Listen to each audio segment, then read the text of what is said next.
Hi everyone! Today I wanted to share with you these non-slip bathroom stickers by Secopad. CDC estimates that up to 250,000 shower-related injuries occur in American bathtub and shower rooms, so it's probably a good idea to place these non-slip bathtub stickers in yours as well to ensure safety.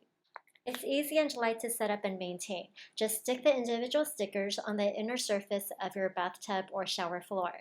Each sticker is made where it easily sticks to the surface using special glue. The sticker has some small bumps which you can play a non-slip effect, which helps increase friction but also gets water flowing freely. What's great about these stickers is that they're designed to strongly grip onto smooth surfaces. It's made up of soft PEVA material, which is long lasting, and you can totally take it off easily too. Because of the special glue, these stickers can be removed without leaving any residue behind. They're also non-toxic, fade-free, safe, and convenient to use.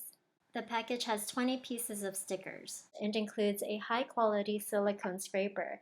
And if you're not sure how many you need, one pack should occupy at least 2/3 of the tub surface. Your bathtub should be a haven of security and fun for your child, not a slippery accident waiting to happen. These can be mentioned in the explanation. I hope you try these out. Thanks for watching.